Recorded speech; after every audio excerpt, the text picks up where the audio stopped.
Hello students, स्वागत है आज की क्लास 22 में। इनकम टैक्स सैलरी में हम पर्क्स प्रोड्यूस पढ़ रहे थे, तो पर्क्स प्रोड्यूस के लिए आज ये लास्ट क्लास होगी। इसी के साथ में सैलरी की जो भी कंसेप्ट है उसकी भी आज की लास्ट क्लास होगी। उसके बाद में हम इसके ऊपर एग्जाम्पल सोल्व करेंगे। जो भी हमने डे फर्स्ट से सैलरी की जो भी डे फर्स्ट था उससे हमने जो क्लास स्टार्ट करी थी तब से लेकर अभी तक, शायद 6 या 7 से क्लास हमने सैलरी स्टार्ट कर दी थी। तब से अभी तक की जो सारी क्लासें हैं उनके ऊपर बेस हम क्वेश्चन करेंगे। तो आज पहले हमने इससे पहले मैं डिस्कस कर बताऊं कि हमने इससे पहले जो कार फैसिलिटी पढ़ी थी, तो कार फैसिलिटी के ऊपर आज एक एग्जांपल है वो हम सोल्व करेंगे। तो कार की फैसिलिटी के लिए हमें दो अलग अलग कंडीशन थी। एक बार मैं आपको कार फैसिलिटी वापस लेकर जा रहा हूँ। एक छोटा चार्ट मैंने आपके लिए बनाया है, इसे आप देखिए। ये देखिए, तो कार की फैसिलिटी की यदि बात करें तो कार की फैसिलिटी में दो कंडीशंस थी। दो कंडीशन क्या क्या थी भाई? कार या तो आपकी खुद की हो सकती है, और कार यदि आपकी नहीं हो। कार आपकी नहीं है तो फिर किसकी होगी? एम्प्लॉयर की देगी। मतलब जो नियोक्ता है, जिस कंपनी में आप जॉब कर रहे हो, कंपनी का मालिक आपको कार दे रहा है, या तो खुद की कार दे रहा है या फिर रेंट पर लाकर दे रहा हो, हमें उससे मतलब नहीं है, लेकिन कार आपकी नहीं है। इसे हमने फर्स्ट कंडीशन में रखा था। हमने इससे क्या रखा था? First condition. दूसरी कंडीशन क्या था? कि कार आपकी खुद की हो। अब हम पहली कंडीशन का आगे स्टडी करते हैं कि यदि ऑफिस यूज में है तो हमेशा टैक्स फ्री होगी। भाई ऑफिस काम ले टैक्स फ्री होनी चाहिए। पर्सनल यूज है तो जैसे हमने बताया था कि कोई भी लैपटॉप या कंप्यूटर का कोई भी एसेट्स कोई भी अप्लायंस आपको नियोक्ता से मिलता है तो उसकी 10% ऑफ कॉस्ट, या फिर उसका खुद का नहीं है तो जो भी किराया है वही फैसिलिटी वैल्यू आएगी। प्लस इसके अंदर हम जोड़ देंगे कार के एक्सपेंस, जो भी कार के एक्सपेंस है, जो भी वो खर्च अफोर्ड कर रहा है नियोक्ता आपका, वो सारे ऐड कर देंगे। ये सिंपल सा रूल है, वही रूल यहाँ पर एप्लीकेबल हो रहा है कि कोई भी इक्विपमेंट आपको, कोई भी अप्लायंस, कोई भी एसेट्स आपको नियोक्ता से मिल रही है जो उसकी खुद की खरीदी हुई है तो 10% कॉस्ट लेंगे, और यदि उसने किराया कर दी तो वो भी किराया, जो भी उसके किराया चुका रहा है नियोक्ता आपका एम्प्लॉयर, वही आपके लिए फैसिलिटी मानी जाएगी। प्लस इसमें कार एक्सपेंस और ऐड कर देंगे। तीसरा जो टॉपिक था वो था कि हमारे पास में ऑफिस और पर्सनल दोनों यूज के अंदर कार हम काम में दी गई हो आपके पास में। जो एम्प्लॉयर जो आपको कार दे रहा है वो आपके लिए दोनों यूज के लिए दे रहा है, कि ऑफिस भी काम ले सकते हो, पर्सनल भी काम ले सकते हो। तो अब देखिए, जब आप ऑफिस काम ले रहे हो तो ऑफिस का पेट्रोल खर्च होगा, जब आप पर्सनल काम ले रहे हो तो पर्सनल यूज में भी एक्सपेंस आपको अफोर्ड होंगे। तो यहाँ पर डिवाइडेशन, जब ये बात आप देखेंगे कि एक्सपेंस सारे सारे खर्चे हैं, यदि मान लीजिए वो एम्प्लॉयर अफोर्ड कर रहा है, सारे एक्सपेंस कौन अफोर्ड कर रहा है? एम्प्लॉयर अफोर्ड कर रहा है, तो आपकी फैसिलिटी वैल्यू 1800 पर मंथ और 2400 पर मंथ मानी जाएगी। सारे खर्चे से मतलब क्या? कार के भी दो प्रकार के खर्चे हैं। जब आप दो काम ले रहे हो तो कार के दोनों खर्च हो गए। ऑफिस काम के भी खर्च हो सकते हैं और पर्सनल यूज भी खर्च सकते हैं। पेट्रोल ऑफिस जाओगे तब भी जलेगा और पर्सनल काम ले तो भी जलेगा। तो हमें नहीं पता कब कितना, किसके लिए कितना काम ले रहे हैं, तो हमने स्टैंडर्ड बना दिया। इनकम टैक्स डिपार्टमेंट ने स्टैंडर्ड से बना दिए क्या, कि सारे एक्सपेंस यदि कौन नियोक्ता अफोर्ड कर रहा है तो आपको 1800 पर मंथ फैसिलिटी होगी या फिर 2400 पर मंथ फैसिलिटी होगी। लेकिन यदि मान लीजिए वो केवल ऑफिस एक्सपेंस अफोर्ड कर रहा है, मतलब ये कि कार तो उसने दे दी, लेकिन उसकी जो निजी खर्चे हैं, मतलब निजी खर्चे से मतलब है जो आप निजी काम में लेने के कारण जो खर्चे हो रहे हैं, वो सारे खर्चे आपको खुद को अफोर्ड करने पड़ रहे हैं, तो फिर फैसिलिटी की वैल्यू 600 पर मंथ और 900 पर मंथ ही मानी जाएगी। घट जाएगी फैसिलिटी वैल्यू, क्योंकि केवल वो एक ही एक्सपेंस अफोर्ड कर रहा है, तो 600 पर मंथ और 900 पर मंथ मानी जाएगी। तो आपके लिए यहाँ कंसेप्ट क्लियर हो जाना चाहिए। तो ऑफिस पर्सनल यूज दोनों यूज कर रहे हैं तो फैसिलिटी वैल्यू सारे एक्सपेंस नियोक्ता अफोर्ड कर रहा है, एम्प्लॉयर अफोर्ड कर रहा है, तो 1800 रुपये और 2400 रुपये पर मंथ होगा। नहीं तो यदि इसके अलावा दूसरी कंडीशन बनती है कि आप खुद पर्सनल एक्सपेंस खुद अफोर्ड कर लो और एम्प्लॉयर आपको दे दे ऑफिस एक्सपेंस, तो फिर 600 रुपये 900 रुपये पर मंथ होगी। 600 और 900 रुपये कब एप्लीकेबल होगा? अप टू 1.6 लीटर तक इंजन है तो 1800 और 600 रुपये, और 1.6 प्लस है मतलब इससे ज़्यादा है तो फिर बाद में 2400 रुपये और 900 रुपये। सेम चीज़ इधर भी होगी। इधर क्या होगा कि यदि मान लीजिए आपका एम्प्लॉय खुद की कार है आपके पास में और जो आपको एक्सपेंस है वो वहाँ से मिल रहे हैं। अब मान लीजिए यदि आप ऑफिस काम में ले रहे हो तो फिर वो टैक्स फ्री है, क्योंकि ऑफिस काम ले रहे हो। पर्सनल यूज ले रहे हो तो चूंकि अभी कार तो हमें खुद की है, तो यहाँ कोस्ट या रेंट तो आने वाला होगा ही नहीं भाई। ये जो रेंट और कोस्ट है वो यहाँ पर तो बिल्कुल आ ही नहीं सकता ना, क्योंकि कार तो हमें खुद की है, तो उसकी क्या कोस्ट निकालना, उसकी क्या रेंट देना, आपकी खुद की कार है, तो बस केवल आपके लिए एक्सपेंस जो आपके लिए अफोर्ड कराए वही आपके लिए फैसिलिटी मानी जाएगी। थर्ड जो है कि आप ऑफिस और पर्सनल यूज कर रहे हो, तो जो भी एक्सपेंस ऑफिस में भी यूज कर रहे हो, पर्सनल एक्सपेंस काम ले रहे हो, तो जो भी एम्प्लॉयर के जो एक्सपेंस है, जो भी आप एम्प्लॉयर आपको एक्सपेंस चुका रहा था, उसमें से 1800 रुपये प्लस 2400 रुपये माइनस कर देंगे आप। 1800 का जब 1.6 इंजन हो और 2400 रुपये का जो 1.6 से ज़्यादा हो। 900 रुपये पर मंथ और 900 रुपये पर मंथ यहाँ पर जब भी ड्राइवर आपको दे दे तो वो और ऐड कर देंगे। ये एक्सपेंस हो गए भाई, सारे एक्सपेंस है ये एम्प्लॉयर चुका रहा है, वही आपके लिए फैसिलिटी मानी जाती है सामान्य है। लेकिन चूंकि कार आपकी है तो कार आपकी होने पर 1800 रुपये 2400 रुपये तो आपकी खुद का, तो वो खुद का हो गया ना। वो तो जो आपको फैसिलिटी देखो यहाँ पहले बाहर से मिल रही थी जब कार उसकी थी, तब आप इसे काउंट कर रहे थे। अब आपके लिए एक्सपेंस वो अफोर्ड कराए तो आपके 1800 रुपये 2400 उसमें से आप माइनस कर देंगे। इसमें एक चीज़ और बताई गई है कि ड्राइवर के जो चार्जेस हैं, जो ड्राइवर चार्जेस मैं यहाँ बता रहा हूँ, नीचे ड्राइवर चार्जेस वो 900 रुपये पर मंथ है। किसी भी केस में यदि यहाँ कहीं पर भी आता है ड्राइवर, तो ड्राइवर का चार्ज आप 900 रुपये पर मंथ आपको ऐड करना है। अब इसके ऊपर बेस हम आज क्वेश्चन है, एक एग्जाम्पल है 3.24 एग्जाम्पल है, उसे आज आप सोल्व करेंगे। देखिए उस एग्जाम्पल चलते हैं। एग्जाम्पल मैंने इंग्लिश में ही लिया है, मैं हिंदी में एक्सप्लेन कर दूंगा आपके लिए। Calculate the value of the amenity of motor car provided by the employer in each following cases assuming that the employee is specified one. तो आपके लिए बताया गया है कि ये जो एम्प्लॉय है वो स्पेसिफाइड एम्प्लॉय है, उसमें से एक है, विशेष व्यक्ति है ये, ठीक है। तो अब इसके बारे में हम डिस्कस करते हैं कि आगे आपको बहुत सारी कंडीशन दी है, तो उस कंडीशन के अंदर आपको आंसर देना है कि आपके लिए टैक्सेबल होगी या नहीं होगी, आपको पूरा बताना है। देखिए पहली कंडीशन बताइए, free use of employers car. तो देखो यहाँ सबसे पहले वर्ड्स पे कीजिए, एम्प्लॉयर्स कार, कार किसकी है, नियुक्ता कार है। तो मैंने अभी आपको जो चार्ट याद कराया था उसके अंदर कंडीशन ए एप्लीकेबल हो गई, बी नहीं, ए एप्लीकेबल होगी, जो पहली वाली कंडीशन वो एप्लीकेबल होगी। हैविंग इंजन कैपेसिटी 1.6 लीटर है, क्यूबिक कैपेसिटी है, तो चलो ठीक है 1.6 सीसी तक हमारे पास में 1800 रुपये 2400 रुपये हो सकता है आंसर, या फिर 600 रुपये 900 रुपये होगा आपका answer. Personal as well official use, तो आपको बताया कि पर्सनल यूज भी कर रहे हो और ऑफिस यूज भी कर रहे हो, आप दोनों यूज कर रहे हो। तो फर्स्ट कंडीशन की थर्ड एप्लीकेबल हो गई यहाँ पर, फर्स्ट कंडीशन की थर्ड एप्लीकेबल। पहली कंडीशन थी भाई आपके पास में क्या, फर्स्ट कंडीशन क्या थी कि कार किसकी हो, एम्प्लॉयर की हो या किराए पे लग कर दी हो उसने। चलो यहाँ पर एम्प्लॉयर खुद की कार है, फिर इसके अंदर पे आप केवल ऑफिस यूज कर रहे हो, पहली कंडीशन। दूसरी कंडीशन केवल आप क्या यूज कर रहे हो, पर्सनल यूज कर रहे हो। तीसरी कंडीशन है ऑफिस और पर्सनल, तो हम ये ऑफिस और पर्सनल तीनों तीसरी जो कंडीशन उसके एप्लीकेबल हो रहे हैं। 1.6 लीटर तक यदि इंजन है तो आपका बेनिफिट का जो पार्ट है वो 1800 रुपये पर मंथ माना जाएगा। कितने रुपये पर मंथ आएगा, 1800 रुपये पर मंथ। तो इसका जो आंसर बनने वाला होगा कि जो फैसिलिटी है वो 1800 रुपये पर मंथ है, मल्टीप्लाई बाय अपन 12 से कर देंगे, तो ये तो हो गया कार के लिए फैसिलिटी। ड्राइवर की यदि बात करें तो ड्राइवर के बारे में कुछ नहीं बोला है, तो हम ड्राइवर को नील मान लेंगे। तो इसका आंसर यहाँ पर कितना हो गया, 21,600, और इसका आंसर नील मान लेंगे यहाँ पर।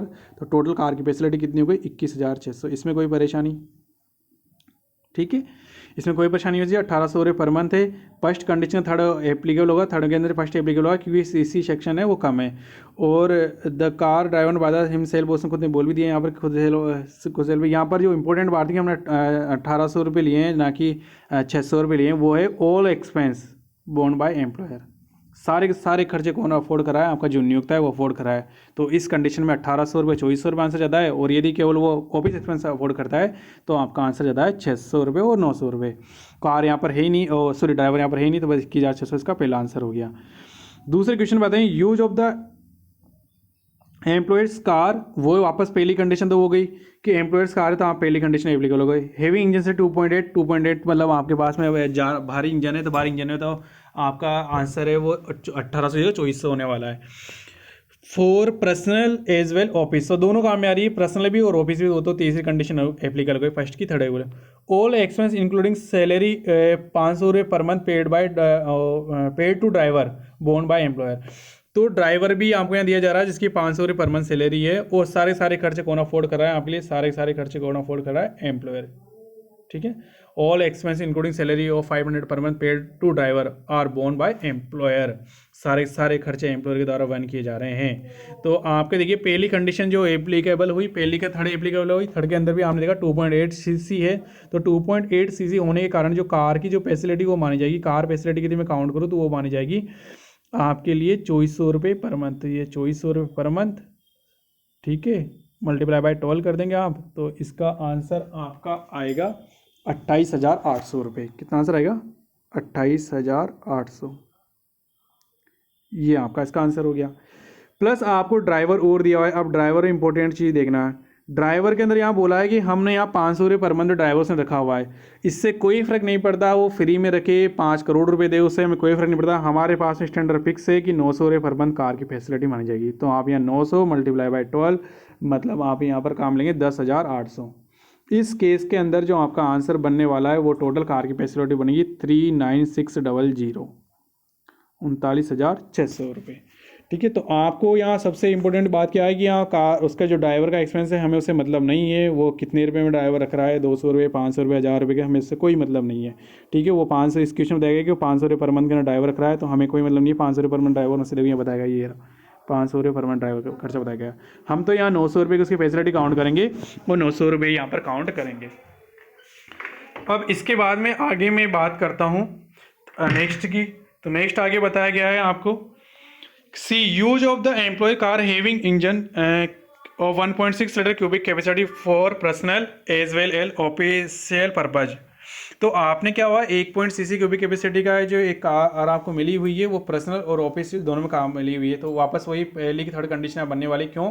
क्योंकि एम्प्लॉयर की कार है, ये देखिए किसकी, एम्प्लॉयर की कार है आपके पास में, 1.6 लीटर है, पर्सनल और ऑफिस दोनों काम में आ रही है। Only expense related to office use are borne by employer. ये एक नई चीज़ मिली है आपको कि सारे खर्चे अफोर्ड ना करके वो केवल ऑफिस वाले जो खर्चे वही अफोर्ड कर रहा है। तो केवल ऑफिस वाले खर्चे अफोर्ड करने पर उसकी वैल्यूएशन कम हो जाती थी, और वो हमने बताया था, वो हमारा आंसर होता था पहली की थर्ड के अंदर भी कि यदि केवल एक्सपेंस ऑफिस एक्सपेंस अफोर्ड करे तो उसका आंसर था 600 रुपये पर मंथ और 900 रुपये पर मंथ। जैसे नॉर्मल कितना हुआ करता था 1800 और 2400 हुआ करता जब सारे खर्चे अफोर्ड करे, तो सारे खर्चे अफोर्ड करना 1800 था, और ऐसे कितना 600 और 900, और 600 900 में से यहाँ केवल 600 रुपये पर मंथ होगी। क्यों? क्योंकि 1.6 लीटर का है यहाँ पर। तो आप ये कार की फैसिलिटी सिंपल सी होंगे 7200 रुपये कार की फैसिलिटी मानेगी। ड्राइवर के बारे में कुछ नहीं बोला गया है यहाँ पर। हाँ, आगे और बोला गया है सैलरी ऑफ 200 रुपये per month driver also paid by employer. तो ड्राइवर की और बताया गया है आपके पास में। तो आप इसमें देखिए कैसे करेंगे, कार का जो एक्सपेंस है वो तो आप करेंगे कितने रुपये, 600 रुपये पर मंथ आ रहा था आपके लिए, और 12 से मल्टीप्लाई पे कर देंगे तो 12 अच्छी की बात है 7200 रुपये। ड्राइवर को ये 200 रुपये दे रहे हैं, उससे हमें कोई मतलब नहीं है। हमारे पास स्टैंडर्ड बना हुआ है कि 900 रुपये पर मंथ आप मानेंगे, तो 12 से इंटू मल्टीप्लाई कर देंगे तो 10,800 ये हो जाएंगे। तो फिर बाद में आपकी कार की जो फैसिलिटी है वो बन गई टोटल 18,000 रुपये की। इसका आंसर कितना जाने वाला है आपका 18,000। इसमें कोई परेशानी है आपको? नेक्स्ट इसके आगे सोल्व करते हैं हम आगे। डी बताया गया, D use of employers car. तो वापस वही एम्प्लॉयर कार है, नियोक्ता की कार है, तो पहली condition having engine city 1.6 cubic capacity personal as well office. पर्सनल और ऑफिस दोनों में यूज किया जा रहा है यहाँ पर, तो दोनों यूज हो रहे हैं। चलो ठीक है, यहाँ पर थर्ड हो गई एप्लीकेबल हो गई। Engine relating expense relating to personal use are borne by assessee. मतलब जो करदाता है, जो कर्मचारी करदाता होता है, जो कर्मचारी का जो करदाता है वो जो पर्सनल एक्सपेंस है कार के वो खुद अफोर्ड कर रहे हैं। मतलब एम्प्लॉयर कौन सा एक्सपेंस दे रहा है, फिर एम्प्लॉयर बस केवल कौन सा एक्सपेंस दे रहा है, वो केवल एक्सपेंस दे रहा है आपको ऑफिस का एक्सपेंस दे रहा है। यहाँ पर पूरे एक्सपेंस ना देकर ऑफिस का एक्सपेंस दे रहा है। तो यहाँ पर फैसिलिटी की वैल्यू घट जाएगी, 600 रुपये 900 रुपये जाएगी, तो यहाँ पर केवल 600 रुपये पर मंथ आएगी। फैसिलिटी वैल्यू कितनी आएगी 600 रुपये पर मंथ, और मल्टीप्लाई बाय 12 कर देंगे तो ये आंसर क्या होगा 7,200। ड्राइवर के बारे में इसमें कुछ नहीं बोला गया है। Facility of driver is not provided at all. Driver facility नहीं है, तो ड्राइवर फैसिलिटी आप नील काउंट कर देंगे, तो आपके पास में टोटल करेंगे तो आपकी कार की फैसिलिटी कितनी हुई 7,200 आपका आंसर हो गया है इसके लिए। इसके बाद में आगे आप चलेंगे free use of employer cars. वापस वही नियोक्ता की कार है, पहली हो गई आपके लिए। Heavy engine 2.0 litre cubic capacity personal as well office. तो फर्स्ट का थर्ड हो गया क्योंकि आप पर्सनल यूज भी कर रहे हो और ऑफिस यूज भी कर रहे हो, दोनों कामों में आप ले रहे हो। Expense relating to personal use are borne by assessee. तो एक्सपेंस हैं जो पर्सनल यूज के हैं वो तो किसके द्वारा दिए जा रहे हैं, एसएससी करता था, मतलब आप खुद दे रहे हो, एम्प्लॉयर आपका नहीं दे रहा है। तो फिर आप कार की फैसिलिटी यहाँ पर 600 रुपये 900 रुपये जाएगी। चूँकि 2 लीटर है ये, तो 2 लीटर होने का नाम 600 नहीं 900 रुपये काम मिलेंगे। तो 900 मल्टीप्लाई बाय आप कर देंगे 12, ठीक है। तो 900 12 नाम 108 होता है ना, 10,800 आपके लिए कार की फैसिलिटी हो गई यहाँ पर, ठीक है। 900 रुपये पर मंथ के हिसाब से। ड्राइवर की फैसिलिटी नहीं मिल रही है आपको, तो यहाँ नील ऐड कर देंगे ड्राइवर की फैसिलिटी नाम से, और 10,800 आपको टोटल आंसर हो गया। आप लिखेंगे जरूर वहाँ पर, यहाँ लिखेंगे कार और यहाँ लिखेंगे ड्राइवर। ड्राइवर नहीं प्राइवेट गया तो उसका नील आंसर लिख के 10,800 लेंगे। इससे क्या आपको ध्यान रहेगा कि हमने नील क्यों लिया है। एक इसके बाद में आगे से बताया गया है, ये अच्छा क्वेश्चन है। देखिए इसमें एक कंसेप्ट है, जब आपको ये बताया गया था कि आपको एक से अधिक कारें मिली हुई है, एम्प्लॉयर ने आपको 2 3 4 5 कितनी कारें दे सकता है, तो जितनी कारें देगा उतनी कंडीशन बनेगी। जैसे 2 कार है तो 2 कंडीशन बनेगी, 3 कार है 3 कंडीशन बनेगी, 4 है तो 4 कंडीशन बनेगी। तो इसके बारे में सिंपल सी प्रॉपर्टी रूल ये नियम लिखा था कि किसी भी एक कार को तो आप according to rules income tax जो रूल्स है उसके अकॉर्डिंग सोल्व कर सकते हो, बाकी का आपको सारे के सारे खर्चे अफोर्ड आपके लिए फैसिलिटी मानी जाएगी। जैसे आपको 3 कार मिली हुई ना, तो 3 कार में जैसे मान लो किसी एक को, जैसे आपकी इच्छा होगी कि आपने थर्ड को मान लिया, तो 1 और 2 के तो आपको ये पूरी अमाउंट अफोर्ड करनी पड़ेगी। और थर्ड को आपका जो भी रूल्स है ना, जो 2400 रुपये 1800 रुपये 900 रुपये पर मंथ, वो आप अवेलेबल कर देंगे और इसकी वैल्यू को आप कम करवा देंगे। क्योंकि आपने देखा था अभी जो मैक्सिमम वैल्यू हमारी जो घूमती है वो 21,600 28,800, और ड्राइवर मिले 10,800 और ऐड कर देंगे, तो हमारे पास में वो जो खर्चा है वो कम आता है, ठीक है ना, ड्राइवर खर्च इसकी अपेक्षा, जबकि ये खर्चा काफ़ी ज़्यादा है आपके पास में। तो सबसे पहले तो आपको है ना हर बार 3 कंडीशन इसको सोल्व कैसे करेंगे, आपको हर बार ये मानकर चलना है कि पहली बार तो मैं इस कार को पर्सनल यूज में ये मानता हूँ कि कार है, ये मेरे पास में पूरी कार है, ऑफिस एक कार ऑफिस यूज में आ रही है, अगली बार में ये ऑफिस कार में आ रही है, फिर अगली बार ये ऑफिस में यूज आ रही है, बाकी भी दोनों कारें आपकी पर्सनल मानी जाएगी। उस केस के अंदर दोनों कारों को आपको पूरा पूरा अफोर्ड करना पड़ेगा। ठीक है, तो देखिए आपके बारे में यहाँ पर बताया गया है, employer provided 3 cars for office और पर्सनल यूज। तो तीनों कारों के बारे में बताया गया, तीनों कारें भी ऑफिस काम में भी आती है और पर्सनल यूज में भी आती है। अब हमारी स्वेच्छा से मानना है कि हम किसको तो पूरी तरीके से, अब जब 3 कार मिल रही है ना आपको, तो किसी एक को आप ऐसा मान सकते हो कि वो ऑफिस और पर्सनल आ रही है, बाकी तो 2 तो आपको हमेशा पर्सनली मानी जाएगी। 2 कारें तो आपको हमेशा पर्सनल, जैसा हमने पहले कार मान ली कि ये कार तो मेरे ऑफिस में भी काम आती है और पर्सनली मान सकता हूँ इस काम को तो मैं। लेकिन दूसरी, अब ऊपर हेडिंग लगा रखी कि सारी कारें हम आप ऑफिस और पर्सनल यूज में लेते हो आप, लेकिन इनकम टैक्स डिपार्टमेंट बोलता है कि आप मैक्सिमम एक कार ही मानकर चलेंगे हम कि एक कार तो आपके ऑफिस में काम आ रही है, बाकी जो दूसरी कारें हैं वो आपके लिए पर्सनल यूज मानकर चलेंगे। अब देखिए, अब आप इसे सोल्व करेंगे अच्छी तरह से कैसे। यदि मान लीजिए पहले अलग अलग सा कार की फैसिलिटी निकालिए, यदि आप ऑफिस और पर्सनल यूज लेते हो। देखिए पहले कार 1 की बात कर रहा हूँ मैं। ठीक है, कार 1 की बात कर रहे हैं, 1600 सीसी है। इस कार को मैं मेरे पर्सनल यूज में भी लेता हूँ और ऑफिस काम में भी लेता हूँ। 1600 सीसी की इंजन की कार यदि मुझे मिलती है तो उसका चार्जेस था मेरे पास में 1800 रुपये पर मंथ। ठीक है, इसमें कोई परेशानी, 1800 रुपये पर मंथ आप करेंगे, मल्टीप्लाई बाय 12 करेंगे तो 21 का आंसर है 21,600। ड्राइवर इसके अंदर नहीं है तो वो आपका ये 0 हो गया, तो आपका फाइनल आंसर भी 21,600 ही बन गया। इसमें कोई परेशानी, पहला जो आंसर है 21,600 बनेगा। इसको आप रफ में लिखते वर्किंग नोट बनाकर चलिए। If I am using car 1 office and personal use, ठीक है ना, तो पहला कार है उसको ऑफिस पर्सनल यूज कर रहे हो तो उसका आपके लिए फैसिलिटी वैल्यू कितनी हो जाएगी, फैसिलिटी वैल्यू 1800 इंटू 12। ड्राइवर आपको नहीं है यहाँ पर, देखो सैलरी ऑफ ड्राइवर यदि नील दिया हुआ है इसका मतलब है ड्राइवर आपको नहीं मिला हुआ है। ठीक है, तो ड्राइवर आपका नील हो गया तो यहाँ कुछ ऐड नहीं करेंगे आप, ड्राइवर का 0 हो गया, तो पहला आंसर हो गया 21,600। फिर आप सोल्व करेंगे दूसरे के लिए। दूसरे के अंदर ड्राइवर तो है नहीं, चलो ठीक है, ड्राइवर तो नहीं है आपके पास में। अब यहाँ पर वो 1200 सीसी की है, तो 1200 सीसी और 1600 सीसी उससे हमें फ़र्क नहीं पड़ता, हमारे पास में 1600 सीसी तक एक ही रेंज बनी हुई है और उसकी फैसिलिटी हम कितनी मानेंगे, 1800 रुपये पर मंथ, मल्टीप्लाई बाय 12 कर देंगे तो वही इसका आंसर कितना हो गया, 21,600। ठीक है ना, यदि हम सेकंड कार को ऑफिस और पर्सनल यूज में लेते हैं तो ये सेकंड कार को ऑफिस और यूज हो गया।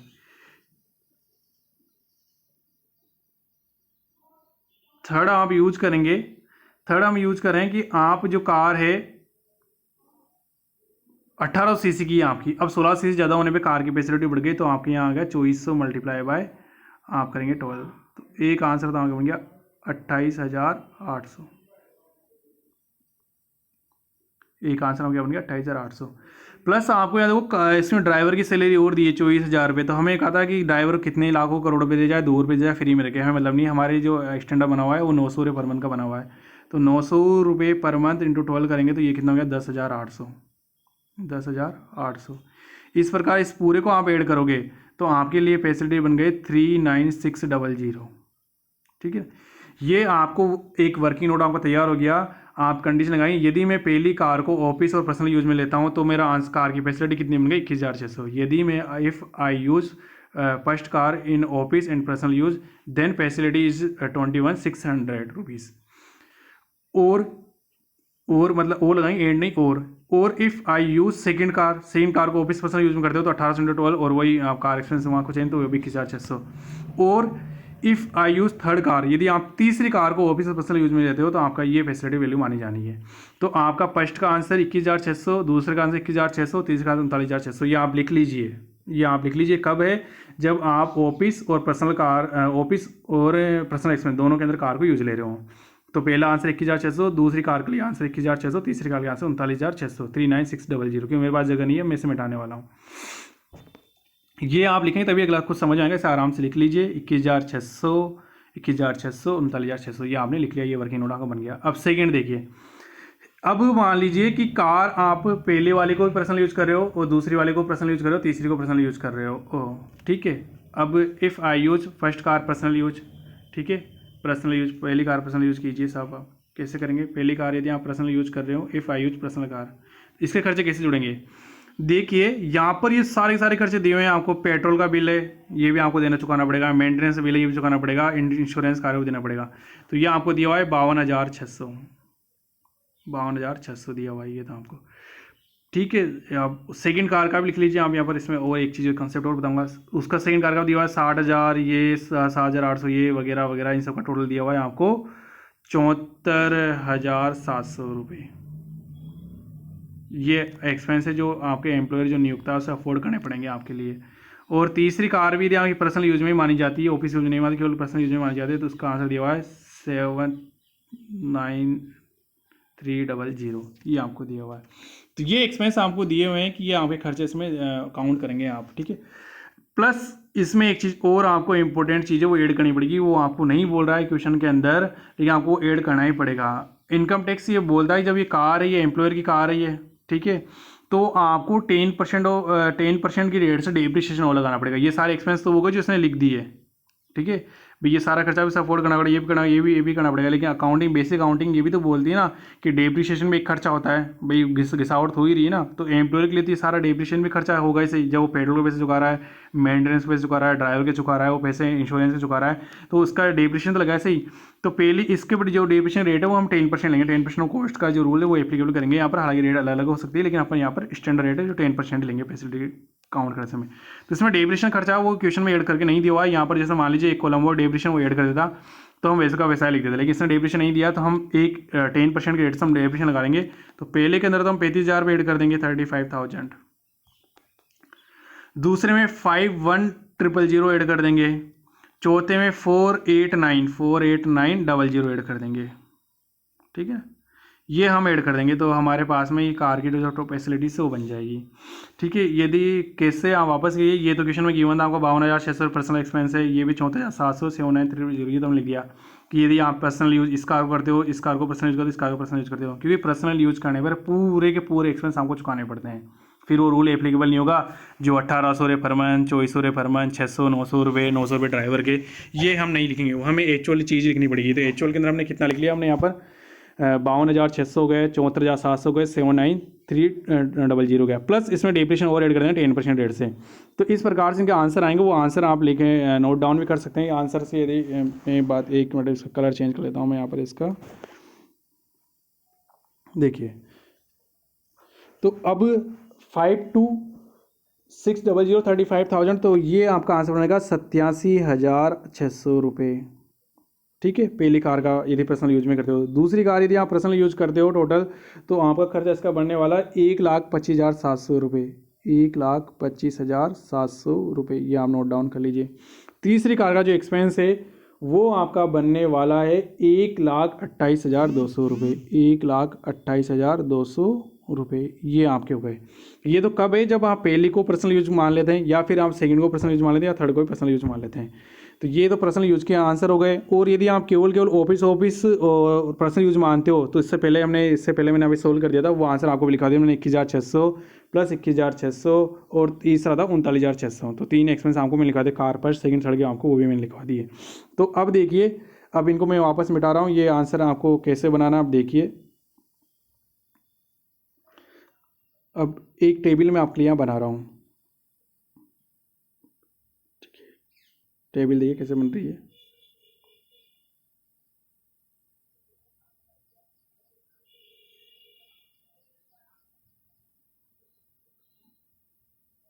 एक मिनट,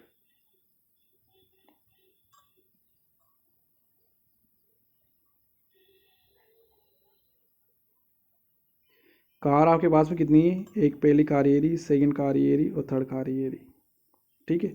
तो हम थर्ड कार का हमें पता है, फर्स्ट कार का हमें पता है, चलो ठीक है। ये देखिए अब आपका आंसर कैसे बनेगा वो देखिए। यदि हम आप मान लेते हैं कि ऑफिस यूज में भी ले रहे हो और पर्सनल यूज में ले रहे हो, तब इसका आंसर आया था 21,600, इसमें कोई परेशानी। तब इसका आंसर आया था 21,600, ये मैंने पैसे लिखवा दिया आपको। और इसका आंसर आया 39 और शायद था 600 था, 39,600 था, ठीक है। और आप इस केवल पर्सनल यूज कर रहे हो, पर्सनल यूज कर रहे हो, जो पर्सनल यूज करने पे इसका आंसर आया था 87,600, इसमें कोई परेशानी नहीं होगी आपको, ये मैंने सोल्व कर दिया था अभी अभी। इसका आया था 12,5,700, ये भी लिख दिया था। और इसका आया था 12,8,200, अब देखिए ये हम कर चुके हैं, ये हम कैलकुलेशन पहले कर चुके हैं, ये मैं आपको लिखवा चुका दोनों। केवल ऑफिस और पर्सनल यूज़ कर रहे हो तो इसकी वैल्यूएशन ये मानी जाएगी, और केवल पर्सनल यूज़ कर रहे हो तो इसकी फैसिलिटी वैल्यू ये मानी जाएगी। ये फैसिलिटी वैल्यू हमने बना ली। अब आपके पास में आपका जो रूल है वो ये बोलता है कि आपकी इच्छा हो जैसे कर लीजिए। जैसे कि मान लीजिए मैं पहला बेनिफिट ये लेना चाहता हूँ कि पहली कार को तो मैं मान लूँ पर्सनल यूज़ के अंदर, ठीक है। पहली कार को तो मैं क्या मान लूँगा, पर्सनल यूज़ के अंदर सॉरी ऑफिस और पर्सनल मान लूँगा, और दूसरी केवल पर्सनल मान लूँगा। ये पर्सनल और ये भी पर्सनल लूँगा। तो देखो मेरा आंसर क्या जाने वाला है, ठीक है। मेरे को आप इसके नीचे आपको ये चार्ट, इसके नीचे आपको इस तरह से हेडिंग लगानी पड़ेगी कि पहला ऑप्शन आप ले रहे हो ऑफिस एंड पर्सनल यूज में ले रहे हो आप फर्स्ट कार।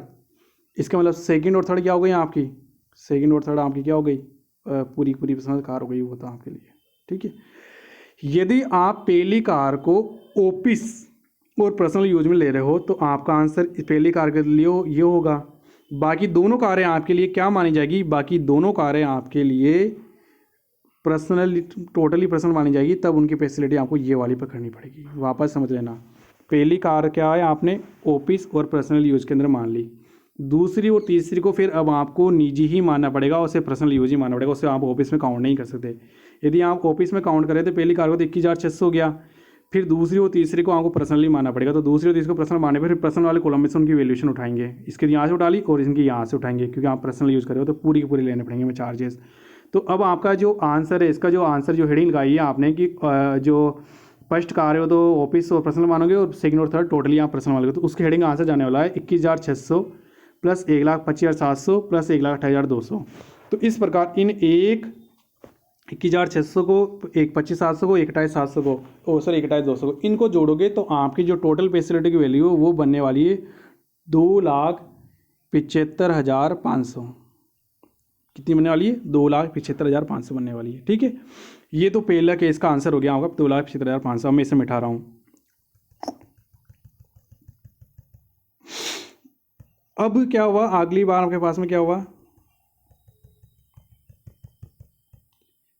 आप सेकंड कार को आप मान रहे हो personal use, office and personal use में। तो अब सेकंड कार की वैल्यूएशन तो यहाँ से उठा लोगे, पहली को भी आप पर्सनल मानना पड़ेगा और थर्ड को भी आपको पर्सनल मानना पड़ेगा। तो 1 2 3 ये ऐड करेंगे अपन। अब आप सेकंड कार को ऑफिस में ज़्यादा 21,600 उसके ले लेंगे, और दूसरा तीसरा ये ऐड करना पड़ेगा। तो अब जब आप इसको ऐड करोगे तो इसका आंसर बनेगा 2,37,400 रुपये। ये आपका आंसर बनेगा, टोटल वैल्यूएशन ये बनने वाली है आपको। पहली आप जो ऑफिस एंड पर्सनल यूज में सेकंड कार, बाकी सब आगे पर्सनल मानते हैं, उनकी पूरी अमाउंट उठानी पड़ेगी आपको। तो 2,37,400 होंगे, तीनों को ऐड कर देंगे। इसके बाद में आपके पास जो नेक्स्ट जो आंसर बनने वाला है वो तीसरा ऑप्शन है आपके पास में। तीसरा जो ऑप्शन है आपके पास में, तीसरी कार को आप क्या मानोगे, तीसरी कार को आप मानोगे कि ऑफिस पर्सनल यूज़ कर रहा हूँ मैं। तो इसका आंसर तो यहाँ से पकड़ लोगे, और पहली कार को भी आप पर्सनल मानोगे और सेकंड कार को भी आप पर्सनल मानोगे। तो ये 1 2 3 ये तीनों ऐड करेंगे, जो मैंने गोले में पैक कर दी वो तीनों ऐड करेंगे, क्योंकि इसको तो आपने क्या मान लिया, ऑफिस पर्सनल मान लिया, तो इसका ये ले लेंगे फिगर, कम वाला फिगर ले लेंगे, बाकी को दोनों पूरा फिगर लेना पड़ेगा। तो जब आप इसका आंसर करेंगे तो इसका आंसर आएगा 2,52,900, ठीक है, 2,52,900 इस तरह से आंसर आएगा। तो इस तरीके से आपके यहाँ पर 3 आंसर निकल गए हैं। तो अब इस केस के अंदर आपके पास जो भी कम ऑप्शन आ रहा है, ऑप्शन 1 2 3 मैंने यहाँ काउंट करा, यहाँ लिखवा दिया, मेरा जगह कम थी वो मैंने लिखवा दिया आपको यहाँ पर। तो 3 से जो भी कम आ रहा है वो हमारे लिए हम ऑप्शन अडॉप्ट करेंगे, और वो था सेकेंड ऑप्शन 2,37,400 जो आपका आंसर था वो सेकेंड ऑप्शन था। देखिए नीचे और इसका चार्ट बना हुआ है, मैं बताऊँ इसका आंसर ये रहा। ये जो आंसर है ये देखो, इसमें जो डार्क बोल्ड करें 21,600, इसके मैंने सबसे पहले आपको सोल्व करा था 21,600 21,600 39,000, इन्होंने क्या डायरेक्ट सोल्व कर दिया। मैंने आपको स्टेप बाय स्टेप सोल्व किया था कि आपको सबको कार को मानिए ये पर्सनल यूज़ कर रहा हूँ यहाँ पर, तो इसका एक्सपेंस ये, इसको पर्सनल यूज़ कर रहा हूँ तो ये, इसका पर्सनल यूज़ कर रहा हूँ तो ये एक्सपेंस आएगा। ये इसका ये मैं तीनों को अलग सोल्व मैंने पहले करा दिया था। पहला नोट मेरा ये होना था। दूसरा नोट मैंने ये बनाया था आपके लिए कि आप उसके अंदर जो एक्सपेंस है सारे एक्सपेंस ऐड कर देंगे, प्लस आपका 10% डेप्रिसिएशन रेट भी लगानी पड़ेगी। तो पर्सनल एक्सपेंस कारण ये ऐसा बनेगा। सेम ऐसा कैसा मैंने कहा उसके लिए भी सोल्व लिखवा दिया था आपको। तो अब इसके अंदर से जब पहली बार का पहला ऑप्शन आप सेलेक्ट कर रहे हो तो इसका 21,600 ले लेंगे, बाकी का ना पूरा एक्चुअल अमाउंट ले लेंगे। ये देखो यहाँ देख लीजिए, वो सॉरी ये 21,600 ले लिया, बाकी का पूरी अमाउंट लेंगे ये, और ये पूरी अमाउंट लेंगे। इसमें ऐसे चला है तो ये 2,75,500 बन गया। फिर इसका यहाँ ओरिजिन ले लिया, इसका ये ओरिजिन ले लिया, और यहाँ पर ये जो लिया वो केवल रूल्स के अकॉर्डिंग ले लिया, तो आपका ये आंसर बना। इसमें आपने ये भी एच ओ ले लिया, ये भी एच ओ ले लिया, और ये आपका कौन सा ले लिया जो रूल्स के अकॉर्डिंग बना, तो आपका आंसर ये बना। तो इसमें से जो सेकंड जो ऑप्शन है उसमें सबसे ज़्यादा कम फैसिलिटी आ रही है 2,37,400। तो इसको एडॉप्ट करते हैं तो एसएससी को जो करदाता है उसको कम टैक्स देना पड़ेगा। तो इसका आंसर यहाँ पे ही बना हुआ है। बाकी जो मैंने वर्किंग नोट बनाया आपको वैसे बनाएंगे, फिर इसको सोल्व करेंगे तो आपको अच्छे से दिमाग में सेट होगा, कभी भूल नहीं पाएंगे। इसने थोड़ा डायरेक्ट कर दिया है, थोड़े कम वर्किंग नोट बनाया इसके अंदर यहाँ पर। तो ये टॉपिक है जो आपकी कार की फैसिलिटी, तो यहीं पर कंप्लीट होता है। और बाकी सबके आंसर भी यहाँ लिखे हुए हैं, मैंने भी वहाँ सोल्व कर धीरे धीरे आपको लिखवाए हैं। आप यहाँ लैंग्वेज यहाँ से चेक कर सकते हो। तो इस तरह से आपको यहाँ टॉपिक यहाँ पर खत्म होता है। इसके बाद में कुछ एक दो फैसिलिटीज़ है जिनके बारे में और आपको स्टडी करा देता हूँ यहाँ पर, ज़्यादा इंपॉर्टेंट तो नहीं है, फिर भी आप लिख लीजिए कि देखो travelling facility to transport employees, allowance की बात नहीं कर रहे हैं हम यहाँ, ट्रेवलिंग फैसिलिटी वाला अलाउंस एक अलग टॉपिक था, वहाँ वो खत्म हो चुका है, वो हमारा यहाँ पर अभी ट्रेवलिंग फैसिलिटी की बात की सुविधा दी जा रही है।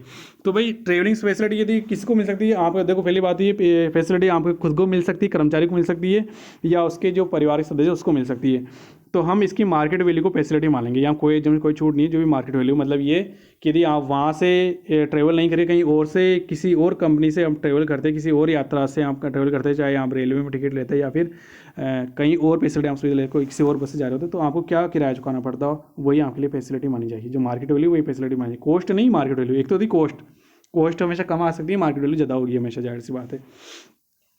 इसमें आगे ये बताया गया कि ऑन रिटायरमेंट और डेथ और पर ये फैसिलिटी यदि मिलती है किसी को भी, चाहे कर्मचारी को सदस्य को मिलेगी, भाई उसकी डेथ हो गई है या फिर रिटायरमेंट हो गया, तो रिटायरमेंट होने का कारण क्या होता है कि आपको जब पूरा सामान जिस क्वार्टर में आप रहते हैं, जिस जगह पे आप रहते हैं, वहाँ से आप अपने घर पे जाएंगे, आपके गाँव के अंदर जाएंगे वापस, शायद साहब आपने उस शहर में मकान बना लिया तो वहाँ जाएंगे आप, जहाँ भी आप जाना चाहते हैं वहाँ आप जाएंगे। तो इस केस के अंदर जो फैसिलिटी आपको मिलती है वो पूरी टैक्स फ्री मानी जाएगी। तो ऑन रिटायरमेंट के ऊपर या डेथ के ऊपर this facility always tax free, कर्मचारी सदस्य दोनों के लिए टैक्स फ्री मानी जाएगी। और किसके लिए फ्री है ट्रेवलिंग जो फैसिलिटी है, जो एम्प्लॉई है रेलवे के और एयरवे के, जो एयरलाइंस के जो एयरवे हैं कर्मचारी हो, जो अपने इंडियन रेलवे उसके जो कर्मचारी हैं, उनको भी ये टैक्स फ्री दी है, उनके लिए ये टैक्स फ्री मानी जाएगी। इसके अलावा यदि बात करी जाइए एनी अदर फैसिलिटी, इसके अलावा और भी कोई फैसिलिटी जो किसी और नाम से मिली हुई है, सबके सब फुली टैक्सेबल है। अब आप एक चीज़ ध्यान रखना है, यहाँ पर हमने इतनी सारी फैसिलिटीज़ यहाँ पर पढ़ी है, ये कॉमन सी बात है। फैसिलिटी वही मानी जाती है जो खर्चा आपको अफोर्ड नहीं करना पड़ रहा है। जैसे मान लीजिए कोई चीज़ की जो आपने फैसिलिटी वैल्यूशन आप निकाली, फॉर्मूले के थ्रू आपने फैसिलिटी वैल्यू निकाली, उसके लिए फैसिलिटी वैल्यू आ गई 1000 रुपये पर मंथ। जैसे आप कार की वैल्यू, जिससे एक बार सोच लिया, कार मिली थी 1.6 सीसी की, और उससे आप पर्सनल और निजी इन दोनों, पर्सनल और ऑफिस दोनों काम लेते, वहाँ कार की फैसिलिटी आ गई थी 2400 रुपये पर मंथ आ गई थी। आपका आंसर 2400 रुपये पर मंथ फैसिलिटी की वैल्यू के लिए 2400 रुपये पर मंथ सही है। लेकिन मान लीजिए आपका एम्प्लॉयर इससे ऑलरेडी 1000 रुपये पर मंथ आपको ले लेता है, तो वो 1000 रुपये आपको हर जगह माइनस करना है, और वो आपकी फैसिलिटी की वैल्यू घट कर कितनी जाएगी, 1400 हो जाएगी। तो ये बात लिखवाने की नहीं है, कॉमन सी बात है कि भाई आपने फैसिलिटी वैल्यूशन करने के मैंने सारे फॉर्मूले आपसे डिस्कस कर लिए, आपने फैसिलिटी वैल्यूशन कर ली है। उसके बाद उसमें से कोई रिकवरी होती है, चाहे A to Z फैसिलिटी, कोई सी फैसिलिटी हो, यदि उसमें से कोई रिकवरी हो रही है, कोई सी भी फैसिलिटी हो, चाहे वो इक्विपमेंट्स की हो, चाहे लैपटॉप की हो, XYZ कोई सी भी, उसमें से यदि कोई रिकवरी से मतलब होता है कि जो आपका एम्प्लॉयर है, जो नियोक्ता है आपका, वो आपसे पैसे वसूल कराए, कर्मचारी से पैसे वसूल कराए, तो वो आप माइनस कर देंगे, क्यों, तो आपको खुद को चुकाने पड़े, तो फैसिलिटी कहाँ से कहलाएगी। 2400 रुपये आप चुका रहे हो, तो 1400 रुपये की तो फैसिलिटी कहलाएगी अब आपकी। ये चीज़ आप ध्यान रखना। तो ये तो मैं लिखवाई नहीं है वहाँ पर, हर जगह मैंने नहीं लिखवाई है, हर एक उसमें नहीं लिखवाई, कॉमन रूप से बोल रहा हूँ, सभी जगह आपको ये माइनस करना है यदि क्वेश्चन में ऐसा दिया हुआ रहे तो। इसके बाद नेक्स्ट थर्ड जो टॉपिक था आपके पास में, हमने जो परक्यूडिस जो हम पढ़ रहे थे, तो वहाँ पर आया था कि perquisites taxable for all employ, taxable for specified employ और एग्जेम्प्ट और tax free for all employees. तो वो तीसरा है एग्जेम्प्ट टैक्स फ्री परक्यूडिस। वो क्या होती है, देखिए मेडिकल की फैसिलिटी के बारे में बताया गया है कि हमेशा टैक्स फ्री मानी गई है। मेडिकल की फैसिलिटी कोई नहीं चाहता कि हम बीमार पड़ें, तो इस कारण जाहिर सी बात है, बीमारी एक बहुत महामारी है एक तरीके से मान के चलिए, तो उस केस के अंदर सबके लिए टैक्स फ्री होगी। अब टैक्स फ्री के अंदर बताया गया है कि भारत में चिकित्सा सुविधा इन कंडीशन में टैक्स फ्री होगी यदि हॉस्पिटल एम्प्लॉयर का, मतलब जिस कंपनी में आप जॉब कर रहे हो उस कंपनी के पास में उसके खुद के हॉस्पिटल हो, तो वहाँ आप इलाज कराते हो, वो भी टैक्स फ्री है। या फिर ऐसे हॉस्पिटल इलाज कराते हैं जो अप्रूव्ड हॉस्पिटल है, अप्रूव्ड मतलब गवर्नमेंट क्या अनुमोदित कर देती है। भाई क्या यहाँ पर बहुत बड़ा बिजनेस चल रहा है हॉस्पिटल्स का। बहुत सारे लोग क्या करते हैं, आप बीमार नहीं पड़े तो भी आपकी सर्जरी की टिकट्स आपको बना कर दे देंगे, भाई आपकी सर्जरी के लिए 5 लाख का बिल हो गया, आप इस चीज़ के लिए ना वहाँ से 5 लाख रुपये आपके वहाँ से ले लोगे, वैसे फर्जीवाड़ा वो चलता है कि भाई आपको मेडिकल फैसिलिटी मिली हुई है और आप क्लेम कर लोगे आपके एम्प्लॉयर से, हो सकता है 5 लाख का 80% या फिर 100% आपको पैसा मिल जाएगा। जैसा मान लीजिए आपको 4 लाख में पैसा मिल गया, जबकि आप बीमार थे ना, आपने ऑपरेशन खर्चा झूठे पर्चे आपने सिर्फ सबमिट कर दी, इसके बदले आपने डॉक्टर को 50,000 रुपये दे भी दिए, 3.5 लाख रुपये आपका फ़ायदा हो गया। तो इन सब चीज़ों से बचने के लिए क्या है, गवर्नमेंट ने नोटिफाई कर रखा है। हर कोई हॉस्पिटल गवर्नमेंट से नोटिफाई नहीं होता, उससे क्या है जो पर्टिकुलर रूल्स रेगुलेशन फॉलो कर रहा है तो गवर्नमेंट उससे क्या करती है, अप्रूव कर देती है। तो अप्रूव्ड हॉस्पिटल हो गवर्नमेंट से या लोकल बॉडी का कोई अप्रूव्ड हॉस्पिटल हो, उसमें आप इलाज करा रहे हो तो वो भी आपकी टैक्स फ्री माना जाएगा। या फिर इनकम टैक्स ऑफिसर ने ना रूल 3A की जो बीमारियां बताई गई थी, जिसमें कैंसर था, क्षय रोग था, टीबी था, एड्स था, HIV, जो बड़ी बड़ी बीमारियां आपको बताई गई थी, उसके अकॉर्डिंग इनकम टैक्स ऑफिसर है वो आपको एग्जाम कर सकता है कि इन बीमारियों का आप इलाज करा रहे हो तो आपको टैक्स नहीं लगेगा उनके ऊपर, ठीक है। प्राइवेट हॉस्पिटल के अंदर भी आप इलाज कराते हो तो वो भी आपके जो वहाँ पर भी आपको छूट मिल जाएगी पूरी पूरी, लेकिन ये है कि बट ये केवल सरकारी कर्मचारियों को ही मिलेगी, है ना, और वो भी किससे अप्रूव्ड हो, गवर्नमेंट से नोटिफाइड अप्रूव्ड हो। देखो अप्रूव्ड तो ऊपर भी थे, ठीक है, अप्रूव्ड हॉस्पिटल गवर्नमेंट जो गवर्नमेंट लोकल से अप्रूव्ड थे वो तो सभी के लिए थे ही, सही है, ठीक है। अब यहाँ पर क्या प्राइवेट हॉस्पिटल की बात की जा रही, तो वो क्या है गवर्नमेंट एम्प्लॉयज़ को मिलेगा उसका बेनिफिट, और वो अप्रूव्ड होनी चाहिए गवर्नमेंट के थ्रू। इसके बाद नेक्स्ट बात की approved plans by central government, तो कोई अप्रूव्ड प्लान है वो सेंट्रल गवर्नमेंट अप्रूव करेगा। ऐसे ही आपने कोई हेल्थ इंश्योरेंस प्रीमियम आप चुका रहे हो जो कि IRDP insurance regulation development project से कुछ होगा, ये उसके तहत आप इंश्योरेंस करा रखा है आपने, तो भी आपको ना ये पूरी एग्जाम्प्ट मिलेगी। तो कुल मिलाकर आपको इतना सा ध्यान रखना है, सिंपल आप छोड़ो बातों को, इतनी सारी बातें होगी ये आपको याद नहीं रख पाओगे। यदि आप ऐसी जगह इलाज कराते हो जो कि आपकी नियोक्ता का हॉस्पिटल हो, या फिर किसी ने किसी गवर्नमेंट अथॉरिटी से उससे अप्रूव कर रखा हो, चाहे वो भले ही गवर्नमेंट का खुद का ही हॉस्पिटल हो, चाहे गवर्नमेंट ने उससे अप्रूव कर रखा हो, चाहे इनकम टैक्स ऑफिसर ने अप्रूव कर रखा हो, चाहे किसी प्लान के अकॉर्डिंग हो, चाहे रूल नंबर 3 के अकॉर्डिंग हो, आपको वहाँ लिखा हुआ मिल जाएगा, आपको लग जाएगा उस वर्ड से कि भाई गवर्नमेंट का इसमें हस्तक्षेप है, गवर्नमेंट का इसमें इन्वॉल्वमेंट है। तब गवर्नमेंट जब उसमें इन्वॉल्वमेंट हो गई तो आपके लिए वो एग्जाम्प्ट मानी जाएगी, ठीक है। इतनी सारी बातों को याद नहीं रखने की जरूरत नहीं है, सिंपल सा देख लो। आप तो खुद गया तो नियोक्ता खुद का हॉस्पिटल हो, दूसरा को प्राइवेट हॉस्पिटल भी अप्रूव सब कुछ हो सकते हैं, लेकिन बस वो अप्रूव होने चाहिए गवर्नमेंट से, नोटिफाई होनी चाहिए गवर्नमेंट से। अब ये तो भारत के अंदर की सुविधा हो गई थी, ये किस किस को सुविधा मिलेगी, भारत के अंदर आप इलाज कराए तब की सुविधा की बात है ये, और ये कर्मचारी को मिलेगी, उसके परिवार के सदस्य को मिलेगी। ऐसा भी हो सकता है कि आपको भारत के बाहर इलाज कराने जाना पड़े, या बड़ी बड़ी कंपनियां फैसिलिटी दी आप भारत के बाहर इलाज कराइए, तो भारत के बाहर इलाज कराने जाने पर देखिए क्या है, एक्चुअल हेल्थ एक्सपेंस आपको मिल जाएंगे, लेकिन जो भी RBI ने भी इसके लिए नोटिफिकेशन बना रखे हैं, RBI ने अलग से रूल्स बना रखे हैं इसके लिए कि इस बीमारी के लिए आपको इतने ही मैक्सिमम मिलेंगे, जब आप आपसे ज़्यादा खर्च कर दो तो फिर आपको ज़्यादा नहीं मिलेंगे।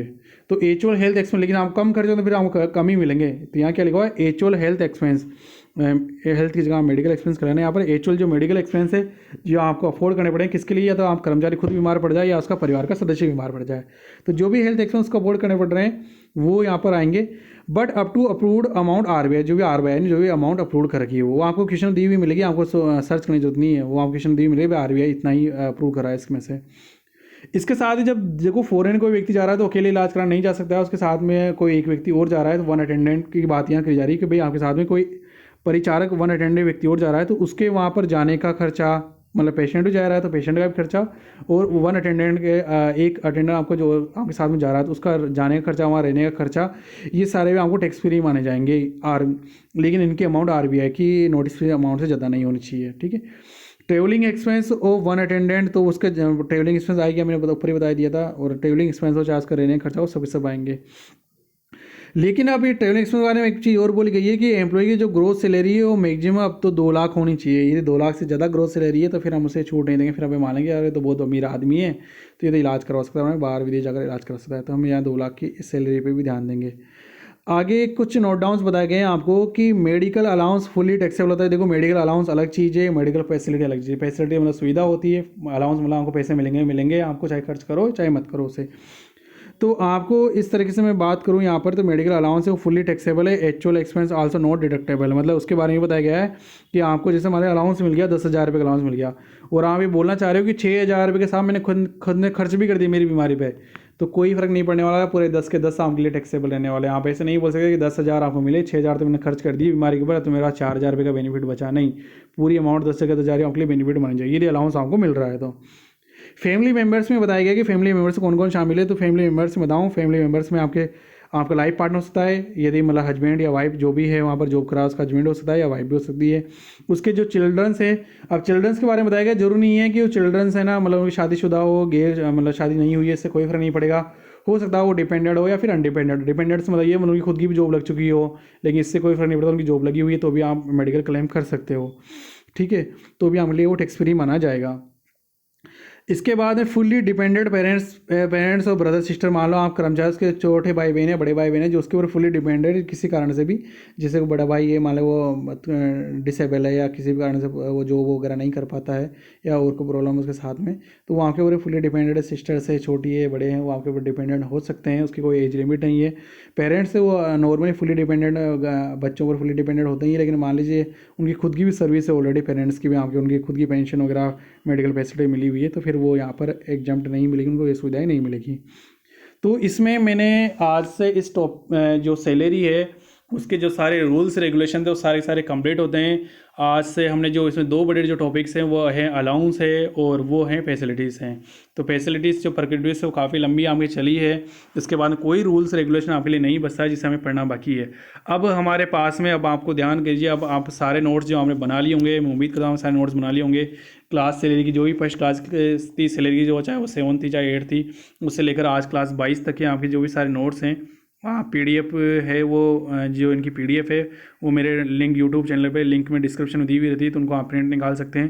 तो ये सारे निकाल कर आप एक जगह कंपाइल करेंगे और इनको एक साथ पढ़ेंगे, हल्के हल्के बराबर से निगाहों से पढ़ेंगे, क्योंकि अब जो क्वेश्चन कराऊंगा मैं उसके अंदर जो डे फर्स्ट से आपने सैलरी का पढ़ा था वहाँ से आपके एजम्पशंस हैं जो काम में आएगी, वहाँ के जो रूल्स है वो काम में आएंगे, और अभी तक भी वो रूल्स आपके चलते रहेंगे, मतलब एंड तक के रूल्स वहाँ काम में आएंगे। मतलब आपको लिए बीच में कोई अलाउंस आ सकता है, बीच में अर्ली हुई इनकेशमेंट आ सकता है, एचआरए आ सकता है, फिर आपके पास में मेडिकल फैसिलिटी आ सकती है, कार फैसिलिटी आ सकती है, कुछ भी आ सकता है वहाँ के लिए XYZ। तो अब हम इस क्वेश्चन इस जो बुक है इसके करीब 3-4 क्वेश्चन से बड़े बड़े इंपॉर्टेंट क्वेश्चन है वो मैं आपको सोल्व कराऊंगा, ताकि आपका माइंड है वो सही से वर्क करना स्टार्ट कर दे इस चैप्टर के अंदर कि हाँ हमने ये ऐसा कुछ पढ़ा था और रूल यहाँ पर था।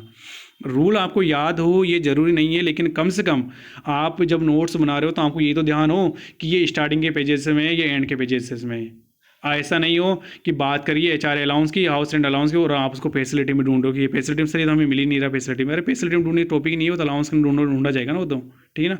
और वो उसके लिए भी ये था कि पार्शली टैक्सेबल अलाउंसेज वगैरह उसके अंदर आता था वो, ठीक है, एक लिमिट तक कट छूट होने वाले अलाउंस के अंदर आता था वो। तो एक तो फुली टैक्स फ्री अलाउंस है, पार्शली टैक्सेबल थे, और फुली एग्जेम्प्टेड अलाउंस है। तो इस तरह की फैसिलिटीज आपके लिए बात करी गई थी। तो ये जो टॉपिक है सारे इसके आज ये कंप्लीट होते हैं, इसके बाद हम बड़े क्वेश्चन सोल्व करेंगे। आशा करता हूँ कि आप इस चैनल को लाइक शेयर सब्सक्राइब करेंगे। यदि आपको कोई प्रॉब्लम है इसके बारे में, नोट्स के बारे में, वॉइस के बारे में, तो आप मेरे को पर्सनल नंबर व्हाट्सअप कर सकते हैं, मेरे यूट्यूब चैनल पे कमेंट्स बॉक्स में लिख सकते हैं। Thank you. तैयार हैं आगे क्वेश्चंस के लिए, बड़े बड़े क्वेश्चंस के लिए, A to Z आपको सब कुछ सही रहेगा। सब कुछ आप पढ़कर एक बार बराबरी से निगाहों से आप पढ़ेंगे। याद नहीं होता है तो कोई बात नहीं, लेकिन आपको ये तो पता हो किस पेज पे क्या लिखा हुआ है, फिर गौर कीजिए। याद करोगे तो वापस भूल भी जाओगे, तो आपको टेंशन लेकर याद नहीं करनी, बस हल्के माइंड से आपको याद करना है। आगे मैं कल से इसके बड़े क्वेश्चन सोल्व कराऊंगा। Thank you.